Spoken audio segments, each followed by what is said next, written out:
네, 우리가 지난주 오전에는 말씀한 대로라는 제목으로 열왕기하 24장의 말씀을 선포했었습니다. 한 주간도 말씀대로 2017년을 계획해 보시는 시간을 가지셨는지요? 오늘은 면류관 되어라는 제목으로 열왕기하 25장 하나님 말씀을 선포하고자 합니다. 다 함께 따라해 보시죠. 면류관 되어.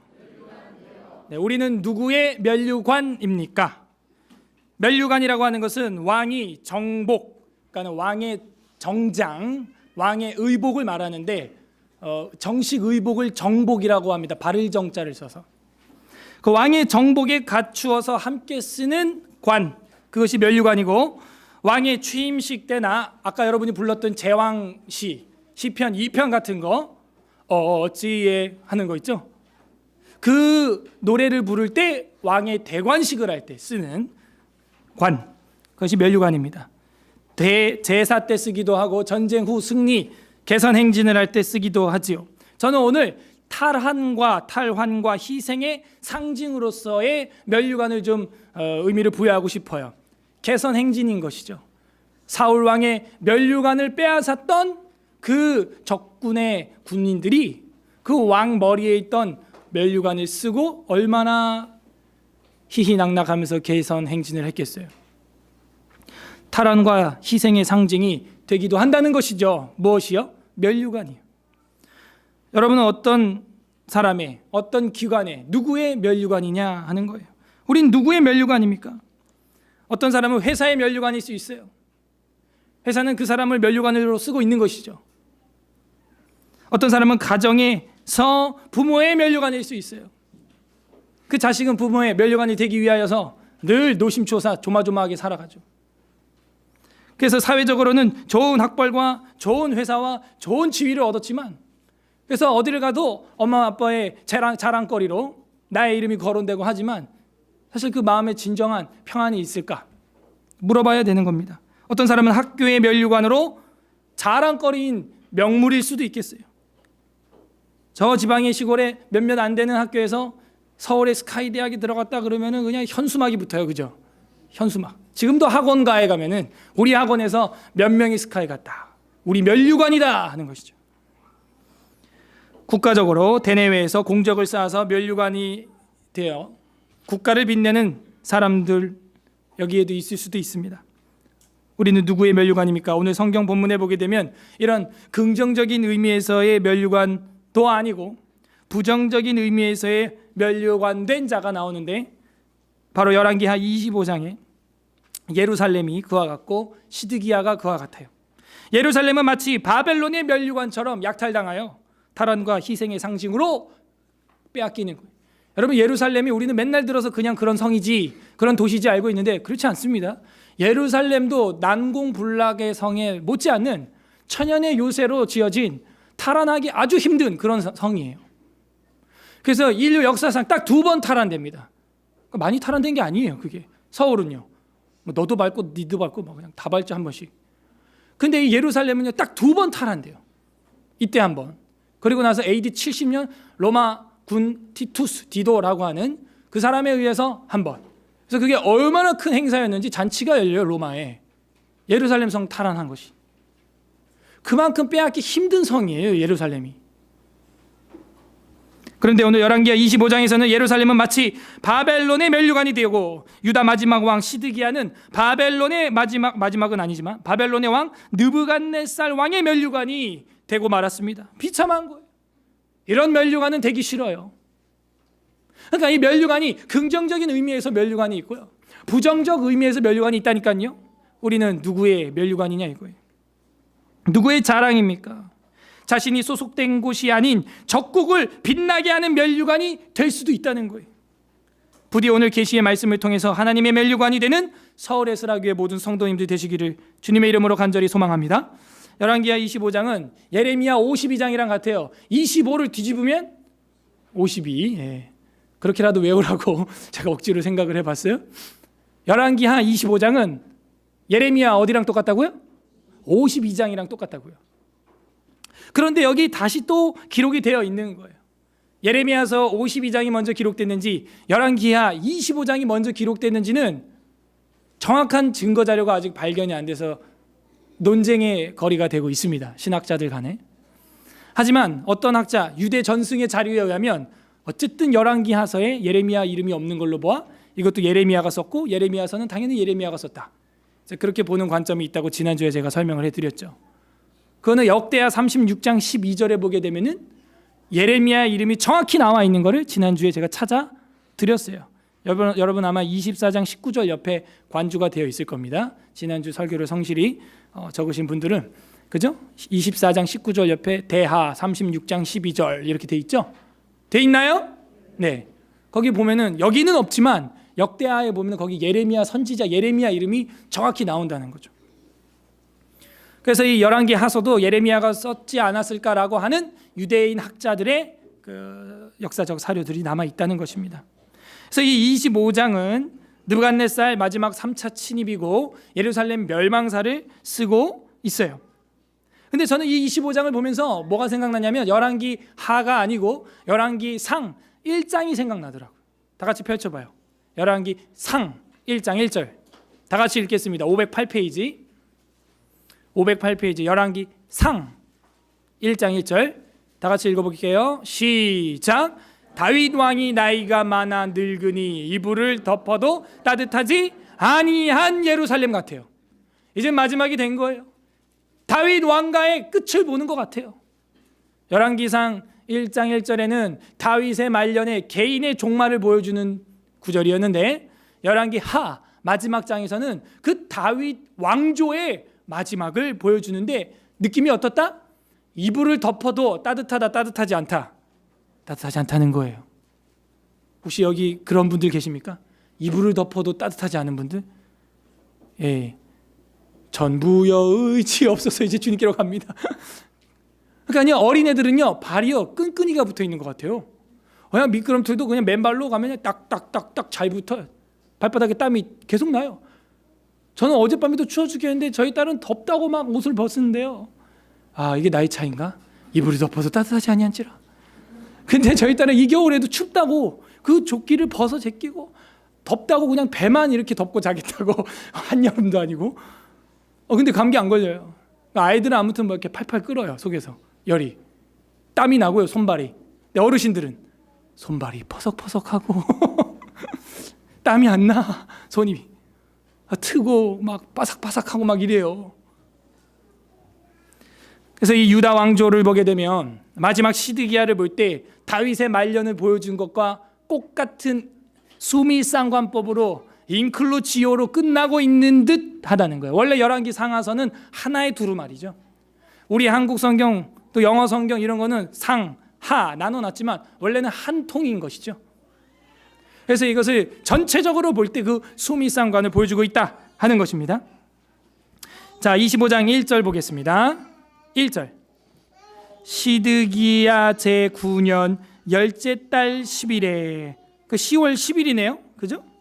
시드기야 제9년 열째 달 10일이니까 10월 10 9년 10월 10인 거예요.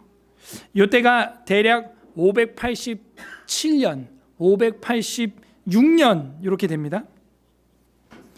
그래서 바벨론 왕 느부갓네살이 그 모든 군대를 거느리고 예루살렘을 치러 올라와서 그 성에 대하여 진을 치고 주위에 토성을 쌓음에, 이 토성은 흙으로 만든 성인데 적국 성이 높다 보니까 같은 높이에서 쳐야 되고 공격을 해야 되니까 군인들이 흙으로 이제 우리나라로 하면 우리나라 군인들은 뭐 이제 흙 푸대 자루 같은 걸 막 이제 싸가지고 이제 흙성을 짓는 거죠.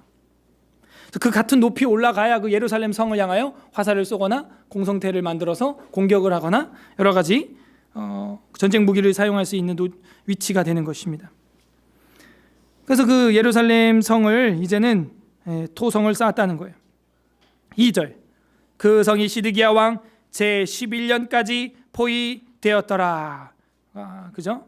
그러니까 2년 동안 약 1년 동안 이제 2년 동안 포위가 된 거죠. 거의 횟수로 치면은 그러니까는 586년에 망하니까 587년 588년 요 정도 되는 게 이제 맞네요. 이제 대부분 이제 587년 아니었냐 이제 사람들이 이렇게 보는데 태양력으로 우리 그리스도력으로 볼 때 3절에 보세요. 그해 넷째 달 9일에 4월 9일이란 얘기입니다. 성중의 기근이 심해요. 왜 기근이 심하냐면 먹을 게 없는 거예요. 토성을 만들어서 식량 창고를 식량 루트를 길을 막아버린 거예요. 그럼 이쯤 되면요, 앞뒤가 안 보이죠. 앞뒤자고 다 막혔죠. 이러면 이제 하나님 찾을 때가 된 겁니다. 성중의 기근이 심하여 그 땅 백성의 양식이 떨어졌다. 4절, 그 성벽이 파괴됨에 모든 군사가 밤중에 두 성벽 사이 왕의 동산 견문길로 뭐 했어요? 도망갔어요. 그러니까 도망갈 때 도망가야 되는데 지금 도망가지 말아야 할 때 말씀에 순종을 안 하니까 도망가게 되는 거예요. 여러분, 우리가 연말에 송구영신 예배 때 제가 설교 제목이 뭐였어요? 도망하자였죠. 도망하자. 무엇으로부터? 죄가 편하게 느껴지는 곳으로부터, 말씀이 없는 곳으로부터, 거룩하지 않은 곳으로부터 도망해야 되는데 지금 시드기야는 예루살렘으로부터 도망을 가고 있는 거예요. 원래는 그곳에서 순종을 했다면은 그 목숨을 노량물 얻듯이 목숨을 얻어서 바벨론에서 생존할 수 있게 되었을 텐데, 하나님 말씀에 불순종하고 하나님 말씀에 거역하고 하나님을 대항하다가 결국은 예루살렘을 등지고 도망하게 된 것입니다.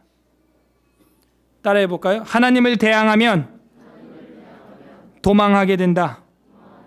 하나님을 대항하다가 도망치는 도망자가 된 거예요. 결국에는 시드기야의 최후입니다. 이것이. 이렇게 모든 군사들과 함께 성벽의 사이사이로 비열하게 도망자가 돼서 빠져나갔습니다. 도망하여 갈대아인들이 그 성읍에 에워쌌으므로 그가 아라바 길로 가더니, 이렇게 했어요. 이 아라바 길은 여리고 평지 쪽이라 그랬죠. 5절에 나오잖아요.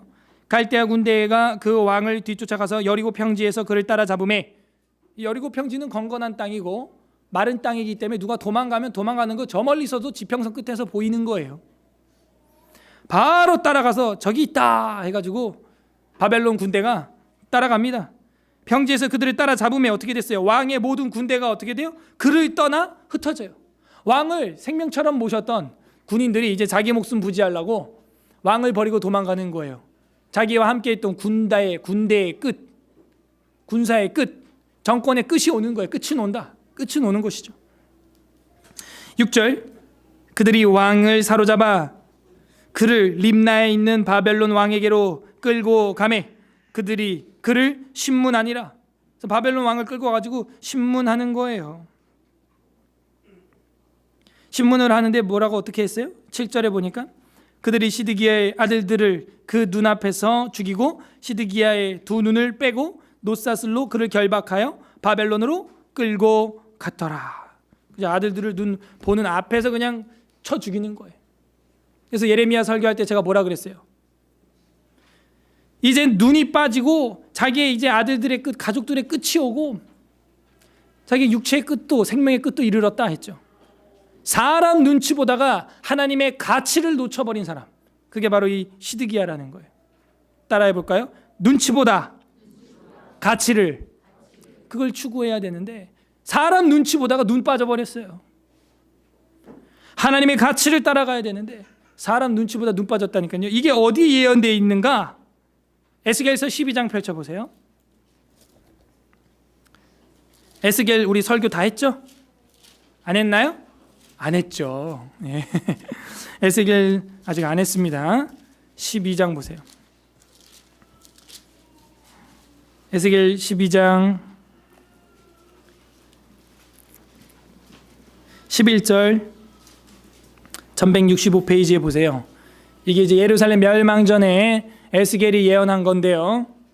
12장 11절에 보면 또 말하기를 나는 너희 징조라 내가 행한 대로 그들도 포로로 잡혀가리라. 근데 어떻게 잡혀가는지 아주 정확히 예언을 했어요.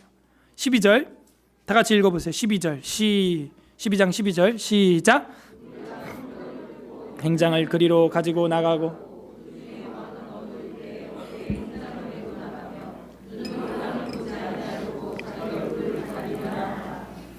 여기 보면요, 무리가 성벽을 뚫고 행장을 그리로 가지고 나가고 그 중에 왕은 어두울 때 어깨에 행장을 메고 나아가며 눈으로 땅을 보지 아니하려고 자기 얼굴을 가리리라 하라. 결국엔요, 성벽을 뚫고 도망가는 거예요. 여기 12장의 앞에 보게 되면은 이 이상한 행위를 하고 있는 예스겔이 나오는데, 이사를 하는 거예요. 이사. 예루살렘 성에 있는 짐을 들고 나가는 거를 모습으로 보여주는 거예요. 사람들이 와서 너 뭐하냐 하고 물어보니까, 내가 지금 짐을 이렇게 꺼내서 밖으로 나르는 것처럼 예루살렘 안에 있는 모든 짐들이 다 밖으로 옮긴 바 되어서 망하게 될 것이다.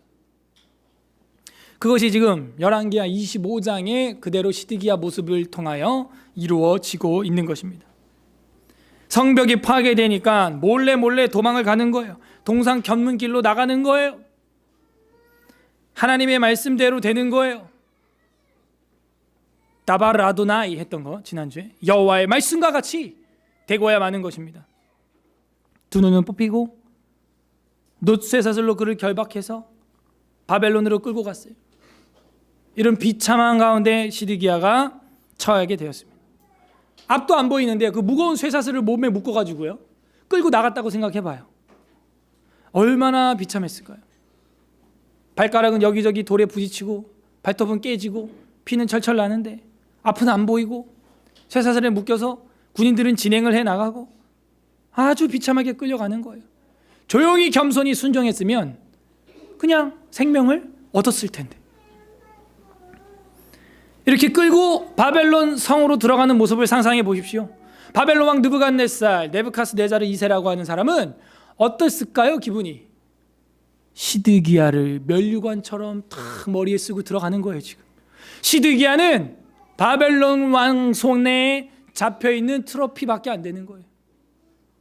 전쟁 패전의 메달밖에 안 되는 거예요. 패전의 마스코트, 패전의 심볼, 패전의 기호, 표시가 되는 겁니다. 누구의 면류관이 되어 있는 겁니까? 시드기야는 하나님의 영광의 면류관이 되어야 되는데, 네부카스네자르 2세라는 느부갓네살 왕의 면류관이 되어 있다는 거예요. 우리는 누구의 면류관입니까? 누구를 빛나게 하고 있어요? 8절에 보게 되면 바벨론 왕 느부갓네살의 19째 해 5월 7일에 바벨론 왕의 신복 시위대장 느부사라단이 예루살렘에 이르러 여호와의 성전에 왕궁에 불사르고 예루살렘의 모든 집의 귀인들까지 이제 다 잡아가고 불태웁니다. 10절, 시위대장에게 속한 갈대아 온 군대가 예루살렘 주위의 성벽을 헐어버렸습니다. 성 중에 남아있는 백성과 바벨론 왕에게 항복한 자들과 무리 중에 남은 자는 시위대장 느부사라단이 모두 사로잡아가고, 이게 사로잡혀 가야 돼요. 차라리 그럼 죽진 않아요. 대항을 안 하면. 도망가면 죽는 거예요. 시위대장이 그 땅에 비천한 자를 남겨두어 포도원을 다스리는 자와 농부가 되게 했다 하는 거예요. 비천한 자, 가난한 자가 오히려 어떻게 됐어요? 살아남아서 포도원을 가꾸고 그 땅에 거류하게 되었다는 거예요. 가난한 자는 복이 있나니 그가 천국을 저희가 얻게 될 것이다. 온유한 자는 복이 있나니 땅을 기업으로 얻게 될 것이다. 2017년 새해를 우리가 시작할 때 계획을 이렇게 세워야 되겠어요.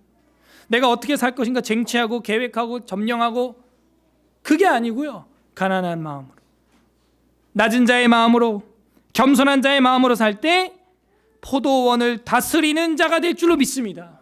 그게 하나님의 뜻인 거예요. 그래서 13절에 보면은 갈대아 사람이 또 여호와의 성전을 두 놋 기둥과 받침들과 여호와의 성전의 놋바다를 깨뜨려서 그 놋을 바벨론까지 다 약탈해 갑니다. 그 쇠덩이들, 놋덩이들 다 돈이 되는 거니까. 14절, 또 가마들과 부삽들과 부집개들과 숟가락들, 뭐 우리 일제시대를 보는 것 같아요. 섬길 때 쓰는 모든 놋그릇을 다 가져갔으며, 시위대장이 또 불 옮기는 그릇들과 주발들 곧 금그릇으로 만든 것이나 은그릇으로 만든 것이나 모두 가져갔으며, 16절, 또 솔로몬이 여호와의 성전을 위하여 만든 두 기둥과 한 바다와, 자, 이 두 기둥은 뭐라 그랬어요? 야긴과 보아스라 그랬잖아요. 야긴과 보아스. 그 두께, 그 기둥의 둘레가 약 얼마큼 된다 그랬어요? 5m 넘는다 그랬죠? 그 기둥이 속은 차 있어요? 차 있는 놋덩어리예요? 비어있는 놋덩어리예요? 비어있는데 그래도 그 동그랗게 만든 약인가 보아스라고 하는 그 놋 기둥이 속은 비어있지만 그 두께가 얼마큼 된다 그랬어요? 기억력 좋아요. 손가락 한 4개만큼 두께 되는 철 두께로, 놋 두께로 만든 거니까 꽤 무거운 거죠. 그리고 여기 보니까 놋바다라 그랬어요. 한바다라 그랬어요. 한바다는 뭐예요? 한바다. 뭘 말하는 것 같아요? 그 물두멍. 물 담아가지고 이게 제사장들이 손 씻는데 그 밑에 소가 몇 마리가 받치고 있다고요? 형상. 몇 마리? 저도 설교 그렇게 합니다. 형상. 여러분 정확히 말해봐요. 소 몇 마리? 소 몇 마리가 그 놋바다를 받치고 있다고요? 아예 대답을 안 하네 이제. 12마리. 꽤 크다 그랬어요. 여기 소 12마리가 이렇게 딱 있다고 생각해봐요. 그럼 얼마나 큰 그 물동이겠어요 그게. 그 무게는 헤아릴 수 없겠죠. 한바다와 받침들을 가져갔는데 이 모든 기구의 놋 무게를 헤아릴 수 있어요 없어요? 없었으니 그 한 기둥은 높이가 18규빗이요 그 꼭대기에 놋머리가 있어 높이가 3규빗이고 규빗은 약 50cm 정도 됩니다. 한 규빗이. 그 머리에 둘린 그물과 석류가 다 놋이라 다른 기둥의 장식과 그물도 이와 같았다. 아무튼 어마어마한 걸 다 훔쳐갔다 이런 얘기. 약탈해 갔다.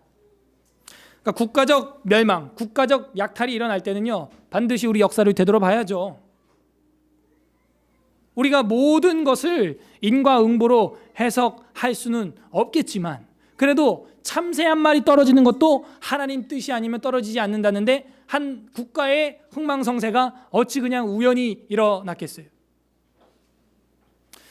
그래서 우리도 전쟁의 역사 또 노예의 역사를 가지고 있는 민족 아닙니까? 포로의 역사를 가지고 있는 민족 아닙니까? 그래서 우리가 이렇게 국가가 어지러울 땐 기도해야 되는 거예요. 그리고 나를 돌아보고 기도하면서 나는 하나님을 대항하여 도망가고 있는 건 없는가 되돌아봐야 합니다. 안 그러면 우리에게 가지고 있는 이 모든 부귀영화가 한순간에 느부갓네살 손에 넘어가고 마는 거예요. 18절 시위대장 대제사장 스라야와 부제사장 스바냐와 성전 문지기 3사람을 사로잡고 제사장도 잡아가요. 또 성중에서 사람을 사로잡았으니 곧 군사를 거느린 넷이 한 사람과 또 성중에서 만난 바 왕의 시종 5사람과 백성을 징집하는 장관의 서기관 한 사람과 성중에서 만난 바 백성 60명이라.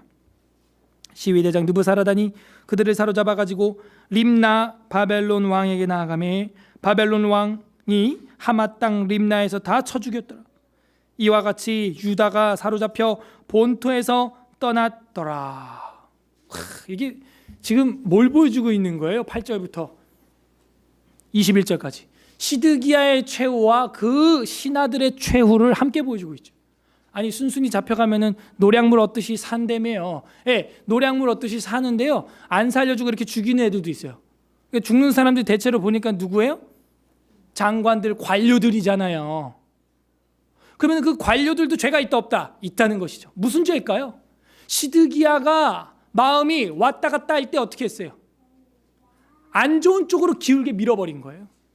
시드기야가 바벨론 왕이 옵니까 안 옵니까? 이렇게 물어보면은 예레미야는 온다 그래요 안 온다 그래요? 온다 그러죠. 그러니까 어떻게 하라 그래요? 항복하고 잡혀가라 그러죠. 여러분 같으면요 잡혀가라는 소리가 기분 좋아요? 안 온다는 소리가 기분 좋아요?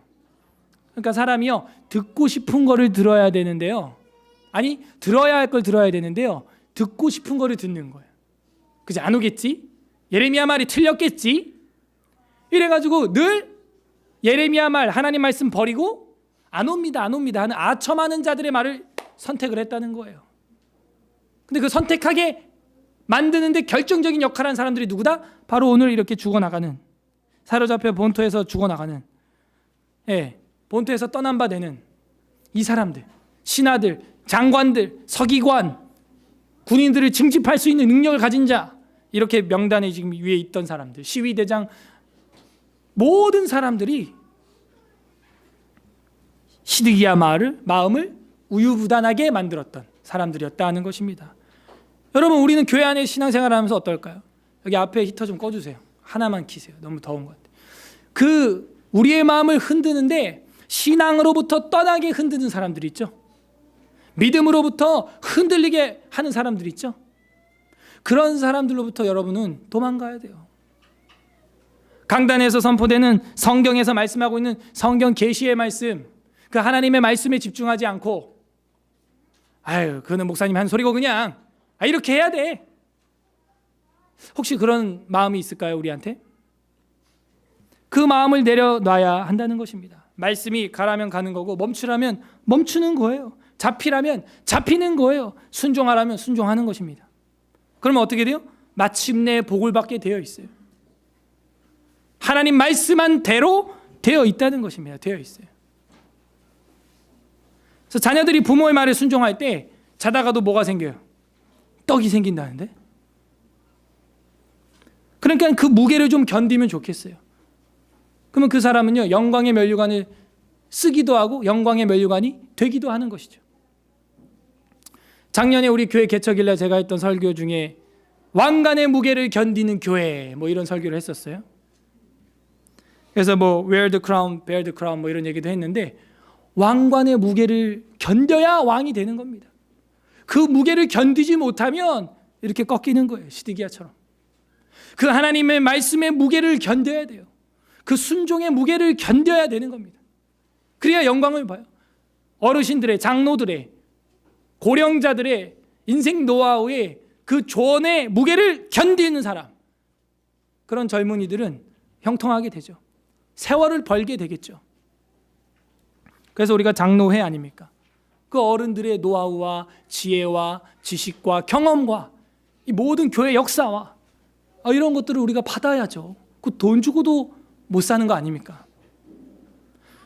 반면에 르호보암은 장로들의 의견을 받지 않고 젊은이들의 진보적인 정책을 썼는데 전갈채찍으로 내가 예루살렘과 유다를 다스리리라 하는 순간 나라는 두 쪽으로 쪼개지는 거예요.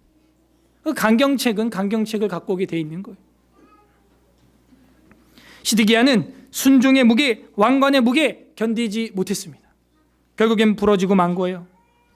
22절, 유다 땅에 머물러 있는 백성은 곧 바벨론 왕 느부갓네살이 남긴 자다 하는데 누구였어요? 비천한 자, 농부, 가난한 자, 이런 사람들이었죠.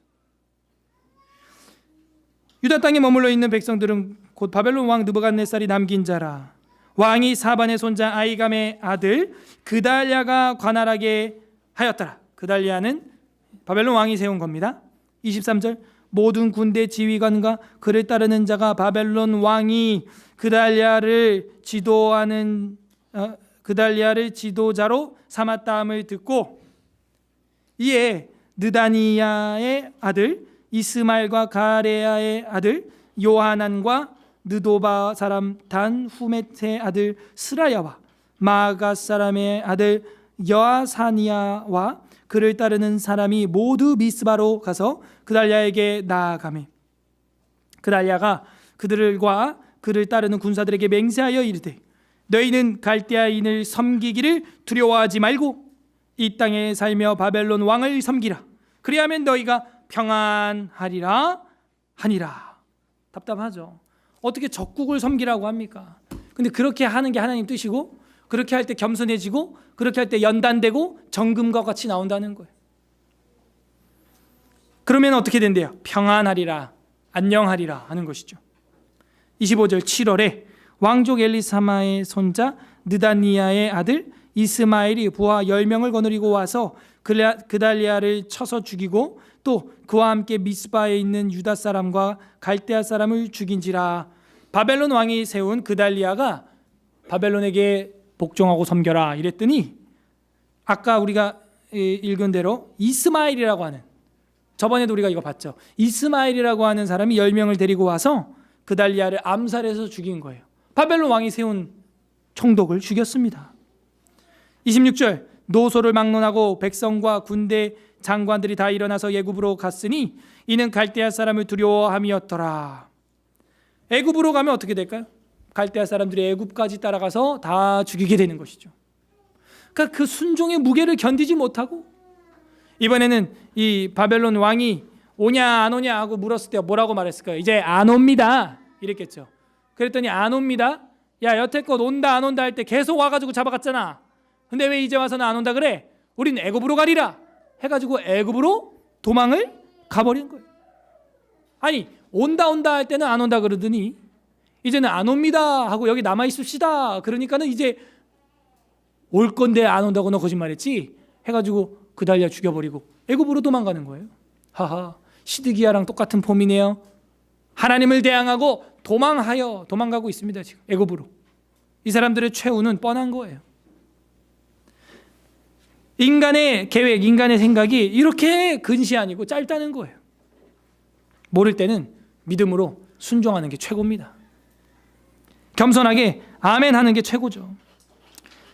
결국에는 사람 두려워서 역시 사람 눈치 보고 하나님 가치를 버리고 도망가는 것입니다.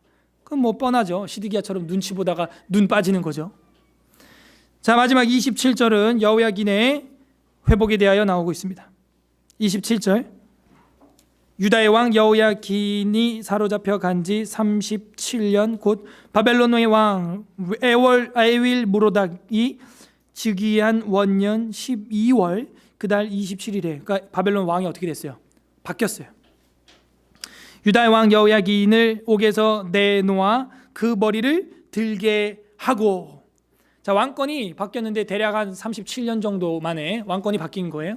왕권이 바뀌어서 그런지 몰라도 에윌 무로닥이 여호야긴을 감옥에서 추록을 시켜주고 그 머리를 들게 했다는 것은 복직시켜줬다는 거예요. 28절 보세요. 다 같이 읽어보겠습니다. 28절 시작. 종에게 좋게 말하고 그의 지위를 바벨론에 그의 왕께 있는 모든 왕의 지위보다 높이고. 그죠? 똑같이 왕들만큼 높여주는 것만 해도 감지덕지인데 그들보다 더 높게 했다는 거예요. 29절에 보세요. 그 죄수의 의복을 벗게 하고 그의 일평생에 항상 왕의 앞에서 양식을 먹게 하였고, 왕이랑 겸상을 하게 된 것이죠. 그가 쓸 것은 날마다 왕에게서 받는 양이 있어서 종신토록 끊이지 아니하였더라. 아멘. 여러분, 이건 우리가 예레미야 공부할 때 같이 본 건데 열왕기하서에도 나오고 있는 것입니다. 이 여호야긴은 여호야김과는 달라서 사람이 아주 겸손하고 성실하고 언약을 잘 지키는 신실한 사람이라는 거. 여러분, 30년 이상 감옥에 있다가 추록될 거 우리가 어떻게 그거 믿을 수 있겠어요? 여러분이 감옥에 들어가면 37년 뒤에 풀어집니다. 누가 그래요? 그거 어떻게 기대할 수 있고 기다릴 수 있겠어요? 그냥 지금 죽어버리지 그냥. 근데 이 여호야긴은 그렇게 오랫동안 그 순종의 무게를 견딘 거예요. 37년 이상, 거의 40년가량 그 순종의 무게를 견딘 거예요. 그러니까 어떻게 돼요? 풀려나는 것입니다. 왕의 지위보다 더 높아지는 것입니다. 그러면 이 예루살렘의 유다의 왕이었는데 어떻게 되는 거예요? 또 하나님의 영광을 드러내는 것이죠. 하나님의 면류관이 되는 것이죠. 정리하겠습니다. 열왕기하 25장은 역사의 결론을 보여주는 책입니다. 열왕기서는 역사서이죠. 그래서 역사의 결론을 보여주는데 시드기야는 세상 전쟁에서 패배한 것이 아니라 믿음에서 패배한 것이다라는 걸 우리로 하여금 읽게 하려고 쓴 것입니다. 세상 전쟁에서 패배했을 뿐만이 아니고 시드기야는 뭐예요? 믿음의 전쟁, 순종의 전쟁에서 패배한 거예요. 여호수아서 대하설교할 때 여러분 기억나십니까? 여호수아서에서 하나님이 여호수아에게 주었던 최첨단 무기는 뭐라고요? 순종이라고 배웠잖아요. 순종. 여호수아한테 줬던 최첨단 무기는 순종이라고요. 순종. 그것을 잘 사용하고 있는가? 시드기야는 그 무기를 내던지고 말았어요. 그래서 시드기야는 믿음의 전쟁에서 패배하고 육체의 전쟁에서도 패배하고 비참한 종말을 맞이하게 된 것입니다. 그 원인이 무엇일지 우리가 되돌아보면 첫 번째는 그를 왕으로 세운 바벨론 사람들의 은혜를 배반한 행위, 이것이 바로 그가 멸망하게 된 첫 번째 이유예요. 사람과 사람이 맺은 언약도 깨버린다면 하나님과 맺은 언약은 쉽게 깨버린다는 것이죠. 바벨론 왕으로 인해서 자기가 왕좌에 올라오게 됐고 은혜를 받게 되었는데, 그 위치에 올라오게 되었는데 그거를 배반해 버린 거예요. 오늘 그 성경에 보게 되면은 그 시드기야가 결국에는 어떻게 해요? 바벨론을 버리고 도망을 가고 애굽을 의지하려고 하는 그런 자세, 배은망덕한 것이죠. 두 번째는 하나님의 경고를 무시한 자의 예고된 운명은 이렇다. 이걸 보여주고 있는 거예요, 역사가. 하나님의 경고, 그거는 여러 선지자들을 통하여, 예레미야를 통하여 많은 경고가 있었죠. 목회자를 통하여 많은 경고가 있었죠. 하지만 듣지 않아요. 무시하는 거예요. 그러면 그 사람의 미래는, 운명은 어떻게 돼 있다? 이미 예고돼 있어요. 아, 마침내 안 되겠구나. 아, 저러다가 망가지겠구나. 저러다 넘어지겠구나. 저러다 떠나겠구나. 도망하겠구나. 그게 어느 정도 이렇게 보이는 거예요. 지도자 눈에는 그게 보입니다. 하나님 눈에 안 보이겠어요, 그게? 하나님의 경고를 무시한 자의 예고된 운명, 그것이 바로 열왕기하 결론에서 우리가 읽을 수 있는 것입니다. 관련 구절을 우리가 한번 살펴보겠습니다. 빌립보서 4장 1절, 빌립보서 4장 1절을 보게 되면 섬김을 받은 성도들이 나의 면류관이 된다는 거예요. 섬김을 받은 성도들이 우리의 면류관이 된대요. 빌립보서 4장 1절, 신약성경, 이제 설교는 결론을 향해 왔습니다. 빌립보서 4장 1절 322페이지, 신약성경 322페이지. 빌립보서 4장 1절 다 같이 읽습니다. 시작. 그러므로 나의 사랑 사모하는 형제들, 나의 기쁨이여 면류관인 사랑하는 자들아. 시드기야는 바벨론 느부갓네살 왕의 면류관이었지만 지금 바울은 누가 내 면류관이라는 거예요? 내 성도들. 내가 복음을 전하고 말씀을 전했던, 전도했던 그 성도들이 자기의 면류관이라는, 나의 기쁨이여 면류관인 사랑하는 자들아. 그러면은 우리는 누군가의 면류관이기도 하고 누군가를 내가 또 면류관으로 삼기도 하죠. 여러분이 저의 면류관이 될 수도 있겠죠. 그죠? 그리고 저는 뭐 노 목사님이나 제 은사가 되시는 뭐 이현수 목사님이나 이런 목사님들의 저도 열매니까, 저도 어렸을 때 학생이었으니까 그 사람들의 또 면류관이 되기도 하는 것입니다. 피차 성도들은 어떻게 되는 거예요? 면류관인 거예요. 교사의 위치에 있는 분들이 그 면류관을 많이 얻게 되겠죠. 말씀을 전하고 전도하는 위치에 있는 사람들이 그 기쁨의 면류관을 많이 얻게 되겠죠. 나의 기쁨이여 면류관인 사랑하는 자들아, 이와 같이 주 안에 서라라고 말하고 있는 거예요. 데살로니가전서 2장 19절에도 바울은 똑같이 이야기를 하고 있습니다. 데살로니가전서 2장 19절, 뒤에 책 뒤로 넘기세요. 2장 19절, 데살로니가전서 2장 19절 330페이지 다 같이 읽겠습니다. 데살로니가전서 2장 19절 다 같이 시작. 우리의 소망이나 기쁨이나 자랑의 면류관이 무엇이냐? 그가 강림하실 때 우리 주 예수 앞에 너희가 아니냐 하는 거예요. 아까는 기쁨의 면류관인데 여기는 자랑의 면류관이라는. 우리가 하나님 앞에 갈 때 자랑할 게 뭐가 있을까요? 내가 내 부모의 면류관이었다, 느부갓네살 왕의 면류관이었다, 회사의 면류관이었다. 그게 아니에요. 우리가 자랑할 수 있는 것은, 저는 신실한 목자에게 순종했던 면류관됩니다. 제가 신실한 주의 종들의 말씀에 순종했던 그들의 자랑의 면류관이 되는 사람입니다. 제가. 그리고 또 여러분에게도, 여러분이 전도했던, 여러분이 말씀을 전했던, 복음을 전했던 사람들이 여러분에게 또 자랑의 면류관이 되겠죠. 이게 성경이 말하는 함께 성전으로 지어져 간다는 거예요. 서로가 서로에게 피차 복종함으로, 서로가 서로에게 피차 하나님 말씀을 전함으로 자랑의 면류관이 무엇이냐? 그가 강림하실 때 우리 주 예수 앞에 성도들 너희가 아니냐, 이렇게 말하는 거예요. 우리는 누구의 면류관입니까? 또 누가 우리의 면류관이 되어주고 있나요? 면류관이 하나도 없나요? 신앙의 결승점에서 우리가 얻을 것, 그것은 바로 그 면류관입니다. 승리한 개선 행진을 하는 장군에게 지어지는 것뿐만이 아니고 신앙의 승리를 한 사람들에게도 의의 면류관이 지어진다는 것이죠. 디모데후서 4장 8절 펼쳐보세요. 뒤로. 디모데후서 4장 8절, 4장 8절 346, 346 디모데 후서 4장 8절 346페이지 4장 8절 다 같이 읽겠습니다. 시작. 이제후로는 나를 위하여 의의 면류관이 예비되어 있으므로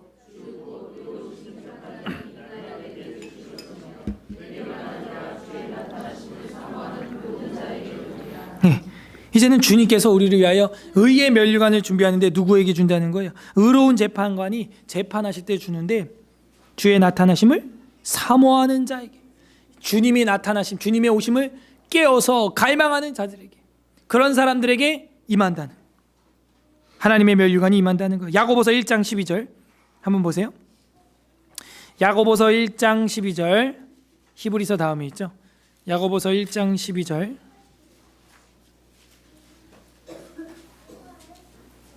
면류관을 위해서는 인내를 해야 함을 말하고 있습니다. 1장 12절 1장 12절은 371페이지에 있습니다. 야고보서 1장 12절 시작. 시험을 참는 자는 복이 있나 이는 시련을 견디어낸 자가 주께서 자기를 사랑하는 자들에게 약속하신 생명의 면류관을 얻을 것이기 때문이다. 그래서 우리는 이 면류관을 계속해서 얻었고 이미 얻은 분도 있습니다. 그리고 그 얻은 거는 이미 우리가 지켜내야 되는 것이죠. 없는 분들은 그 면류관을 향하여 경주해야 되는 것입니다. 이미 얻은 분들은요, 요한계시록 3장 11절을 펼쳐보세요. 우리는 이 얻은 면류관을 어떻게 해야 되냐? 지켜내야 한다는, 이것도 빼앗길 수가 있다는 것이죠. 3장 11절 계시록, 요한계시록 3장 11절 402페이지, 요한계시록 3장 11절 우리 다 함께 읽겠습니다. 요한계시록 3장 11절 시작. 내가 속히 오리니 내가 가진 것을 굳게 잡아 아무도 내 면류관을 빼앗지 못하게 하라. 그래서 우리가 누군가의 면류관도 되지만요, 우리가 받은 면류관도 있다는 거예요. 그리고 이게 성경이 점점점 보면요, 진짜 우리가 쟁취해야 될 면류관이 무엇이냐, 그걸 보여주고 있어요.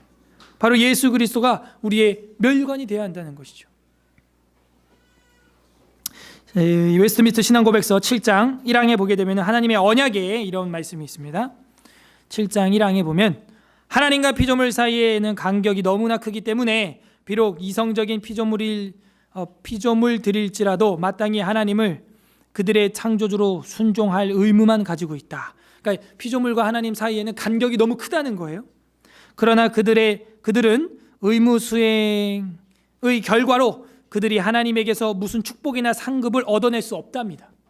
우리가 무슨 어떤 하나님 앞에서 의무나 수행한 결과, 행위의 결과로 뭔가 하나님으로부터 상급을 얻어낼 수가 없대요. 없고 오직 하나님 편에서 자원적으로 자기를 낮추심에 의해서만 그것을 얻어낼 수 있었는데, 이게 무슨 얘기냐면 하나님이 낮고 낮은 우리에게 손을 내밀어야 우리가 얻을 수 있는 거지, 우리가 얻을 수 없다는 거야. 아이들이 엄마 아빠한테 억지로 뭔가를 얻어낼 수가 없죠. 엄마 아빠가 사줘야, 열어줘야 아이들한테 가는 거죠. 그와 똑같다는 거예요. 억지로 우리 인간 편에서 하나님께로부터 상급을 끌어내릴 수 없다는 것이죠. 오직 하나님 편에서 자원적으로 자기를 낮추심에 의해서만 그것을 얻어낼 수가 있는데, 하나님께서는 그것을 언약의 방법으로 나타내시기를 기뻐하셨다 하는 거예요. 어떤 방식으로 우리에게 주기를 원하셨다고요? 언약의 방법으로. 따라하세요. 하나님은 언약의 방법으로 나타내시기를 기뻐하셨다. 하나님한테 억지로, 아니면 내가 무슨 공로로 행위로 내 나름대로의 무슨 하루에 냉수 한 그릇씩 떠나가지고 비나이다 해가지고 얻을 수 있는, 그게 아니라는 거예요. 어떻게 해야 된다? 하나님의 언약을 지켰는가 안 지켰는가, 그 약속에 따라 행동했느냐 안 했느냐의 그 결과로 하나님의 면류관을, 상급을 얻을 수 있게 되어 있다는 거예요. 그래서 우리가 어떻게 해야 되느냐? 이 구약과 신약, 언약이죠. 이 언약에 집중해야 되고 이 언약에 순종해야 되고 그 순종의 무게를 견뎌내야 하는 것이죠. 37년이라도 여호야긴처럼. 여기 어떤 하나님 마음이 있어요. 모든 왕의 지위보다 더 높여주시고 싶은 하나님 마음이 있어요. 저랑 여러분의 삶을 그렇게 구질구질하게 하나님이 하고 싶은 게 아니에요. 사실 온 천하가 아버지 것입니다. 아버지께서 여러분을 승격해주고 싶어요. 왜? 주님께서도 비하까지 내려가 무덤 아래 내려간 것처럼 승귀하셔서 저 하늘 보좌 위에 올라가셨고 이제는 우리도 그와 함께 앉혀주신다고 했거든요. 모든 왕의 지위보다 더 높여주시고 싶은 아버지의 마음, 여호야긴의 마지막 모습을 보면서 우리는 알 수 있죠. 그것이 유다 민족이, 포로 민족이 얻을 수 있는 마지막 한 줄기 희망의 빛인 거예요. 반딧불인 거예요. 열왕기하가 그저 비참하게 그냥 역사의 결말을 보여주는 것이 아니라 마지막 여호야긴을 통해서 37년을 인내하면 모든 왕들보다 더 위에 뛰어나게 높여주리라. 희망을 보여주는 거예요. 소망을 보여주는 거예요. 저와 여러분의 위치를 하나님은 저 천국에서 우리 주 예수 그리스도와 같이 승격시켜 주실 줄로 믿습니다. 그게 하나님의 마음이에요. 아버지의 마음이죠. 아빠의 마음이죠. 자녀에게 좋은 걸 주고 싶어. 떡을 달라는데 돌을 주고 생선 달라는데 뱀을 줄 자가 어디 있어요. 적용을 해보세요. 하나님의 언약에 조용히 겸손히 순종하는 한 해가 되기를. 요란하게가 아니라 빈수레가 요란하고요, 빈깡통이 요란한 거예요. 조용히 묵묵하게 속이 꽉 찬 건요 소리가 안 나요. 그렇게 따라가는 겁니다. 따라해 보시죠. 양약고구 충언역이. 무슨 얘기예요? 몸에 좋은 약은 입에 달고 쓰고, 그 다음에 좋은 말은 귀에 듣기 좋다? 안 좋다는 거예요. 그러니까 양약은 고구하고 충언은 역이입니다. 반대예요, 반대. 그러니까 우리가 그럴 때 오히려 더 신중하게 들어봐야 돼요. 겸손히 조용히 하나님 언약에 순종의 무게를 한번 견뎌보는 겁니다. 하나님은 이렇게 말하죠. 사람이 감당할 만한 시험을 주신다. 끝맺습니다. 우리 주 예수 그리스도께서도 우리를 위하여서 면류관을 쓰셨어요. 우리가 주님의 면류관이 되었었다면 가시면류관이 되었겠죠. 우리는 원래는 주님의 가시면류관이었습니다. 바울의 가시면류관이었고 목회자의 가시면류관이에요. 힘이 되어주지는 못할 망정 우리가 요구사항만 많은 거예요. 이거 뭐 이렇게 건축을 해보니까 그래요. 제가 요구가 많아. 뭐 가스불 도시가스로 놔달라. 또 뭐가 있어야 된다. 또 이것도 있어야 된다. 저도 다 있었으면 좋겠어요. 예. 지금 문고리도 못 달고 있잖아요. 저 뒤에도 지금. 가시면류관인 거예요. 우린 주님한테 늘. 마태복음 27장 보세요. 28절 펼쳐보세요. 우리 주님이 어땠는가 한번 봐야겠습니다. 마태복음 27장 28절 27장 28절 마태복음 27장 28절 50페이지 다 같이 28절부터 30절까지 한번 우리 세 절을 읽어보도록 하겠습니다. 시작. 그의 옷은 벗기고 홍포를 입히며 가시관을 엮어 그 머리에 씌우고 갈대를 그 오른손에 들리고 그 앞에서 무릎을 꿇고 희롱하여 이르되 유대인의 왕이여 평안할지어다 하며 그에게 침 뱉고 갈대를 빼앗아 그의 머리를 탁탁 치는 거예요. 그러니까 예수님이 썼던 면류관은 이런 가시관, 가시면류관인 겁니다. 왜? 이 여러분, 저와 여러분의 열매예요. 이게 우리가 하는 게 이것밖에 없는 거죠. 씌워 드릴 게 이것밖에 없는 거죠. 짐밖에 안 되는 것 같아요. 그러면 어떻게 해야 될까요? 이제는 그 면류관 되시는 주님 앞에 자복하고 회개하고 나가야 되는 거예요. 나 때문에 그 면류관을 쓰셨군요. 저 때문에 그 피를 흘리셨군요. 그리고 나가면 우리도 이제는 주님의 면류관으로, 사도 바울의 면류관으로, 목회자의 자랑의 면류관이 무엇이냐? 서울예술학교의 성도님들, 집사님들이 아닙니까? 이렇게 되는 거예요. 할렐루야. 그걸 우리가 믿고 순종해 나가야 됩니다. 최고의 면류관을 쓰신 분 바로 이제 주님으로 만들어 드려야죠. 그리고 우리 이미 주님이 승리하셨습니다. 계시록에 보면요, 그 영광의 모습으로 이제 임할 거예요. 요한계시록 14장 14절 오늘 마지막 구절 보겠습니다. 14장 14절 요한계시록 14장 14절 보고 기도하고 마치겠습니다. 요한계시록 14장 14절 심판하시는 주님의 모습. 요한계시록 14장 14절 413페이지 다 같이 읽습니다. 시작. 또 내가 보니 흰 구름이 있고 구름 위에 인자 같은 이가 앉으셨는데 그 머리에는 금면류관이 있고 그 손에는 예리한 낫을 가졌더라. 이제 낫을 가졌다는 건 이제 추수한다는 얘기거든요. 누구겠어요? 예, 주님이에요. 예수 그리스도예요. 만국을 열국을 심판하시는 분이라는 것입니다. 추수는 마지막 때 심판날이라는 것이죠. 예수님께서는 이제 가시면류관이 아니고 뭐예요? 금면류관을 쓰고 온다고 쓰여 있어요. 금면류관. 영광을 이루셨죠. 그리고 이미 많은 믿음의 선진들을 통하여 영광을 받으셨고 이제 여러분과 저를 통하여 어떻게 해야 돼요? 영광을 받으셔야 되는 거예요. 우리가 그분의 자랑의 면류관이 되어야 됩니다. 서울 에스라 교회의 자랑의 면류관이 되어야 되고 남궁현은 목회자의 여러분이 저의 자랑의 면류관이 되어주셔야 되고 피차 성도들 간의 자랑의 면류관이 선생님의 자랑의 면류관이 되어주시고 더 나아가서는 예수 그리스도의 자랑의 면류관이 되어야 되는 겁니다. 예수님께서 쓰신 면류관을 우리가 하루에 한번 생각한다면 우리도 기꺼이 그분의 면류관이 될 수 있을 것입니다. 주님이 쓰셨던 그 가시 면류관을 우리가 하루에 한 번, 아니 밥 먹을 때마다 묵상한다면 우리의 삶이 주님의 면류관으로, 금면류관으로, 영광의 면류관으로 변화받을 것입니다. 그럴 때 우리는 세상에서 영광을 반사하는 반사체의 삶을 살아가는 거예요. 우리는 스스로 빛을 발할 수 없죠. 우리는 발광체가 아니에요. 내가 스스로 빛낼 수 있어 하는 것은 교만인 것입니다. 우리는 하나님께로부터 오는 빛을 받아서 반사해내는 반사체인 것이죠. 면류관의 삶이란 빛을 반사하는 거예요. 부디 우리 서울 에스라교회 모든 성도님들 하나님의 면류관으로 많은 믿음의 선진들의 면류관으로 빛나시는 남은 인생이 되시기를 주님의 이름으로 간절히 소망합니다. 우리는 누구의 면류관입니까? 이 시간 우리 다 함께 기도하겠습니다. 첫 번째 우리 합심해서 한 마음으로 기도할 때 하나님 우리가 세상의 면류관으로 세상의 영광으로 세상의 빛으로 살았던 거 있다면 하나님 용서하여 주시옵소서. 세상에서 잘난 줄 알고 살다가 결국 느부갓네살의 면류관으로 끝나고만 시드기야를 봅니다. 하나님 우리는 지금 누구 머리 위에 면류관으로 서 있습니까? 하나님 예수 그리스도의 면류관 되게 하여 주시옵소서.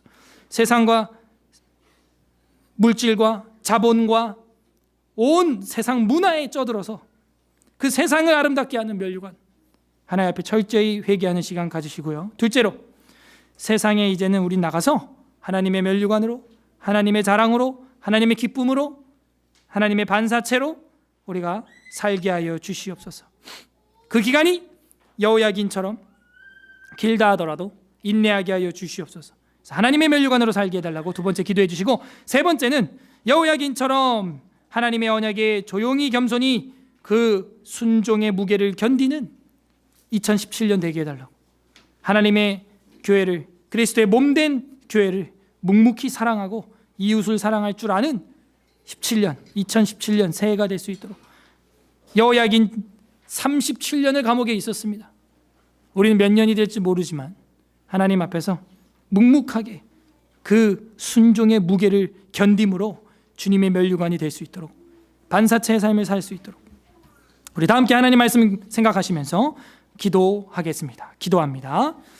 하나님 아버지 감사드립니다. 저희들이 이제 세상에 나와서 세상의 면류관 하나님 믿는다고 하면서 세상의 문화와